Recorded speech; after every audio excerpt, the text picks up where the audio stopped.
কাতারে বাংলাদেশ দূতাবাস প্রাঙ্গণে প্রবাসীদের বিভিন্ন সমস্যা সমাধানের জন্য ১৫ দফা দাবি সম্বলিত স্মারকলিপি রাষ্ট্রদূত মোহাম্মদ নজরুল ইসলামের মাধ্যমে প্রধানমন্ত্রীর কাছে পেশ করেছে আওয়ামী লীগ, স্বেচ্ছাসেবক লীগ ও বঙ্গবন্ধু সৈনিক লীগ এবং সহযোগী সংগঠনগুলো। কাতার প্রতিনিধি আমিন ব্যাপারী জানান, কর্মসূচিতে দূতাবাসের সেবার মান বৃদ্ধি ও দ্রুততম সময়ে বড় পরিসরে দূতাবাসের ভবন নির্মাণের দাবি জানান কাতার আওয়ামী লীগের সভাপতি শফিকুল ইসলাম প্রধান।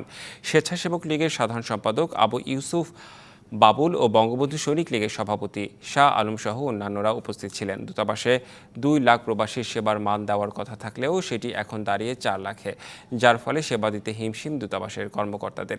এমত অবস্থায় জরুরি ভিত্তিতে জনবল বাড়ানো ও নতুন ভবন তৈরির জন্য জোর দাবি জানান রাষ্ট্রদূত।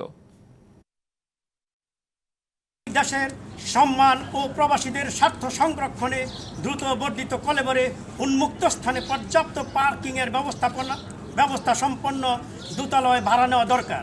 এ ব্যাপারে দ্রুত সিদ্ধান্ত নেওয়ার জন্য আমরা দাবি জানাচ্ছি। হয়তো সরকার এই দাবিগুলো পূরণের ব্যবস্থা নিচ্ছেন বা অলরেডি নিয়েছেন। আমরা হয়তো সুফল কিছু পরে সময় পাবো।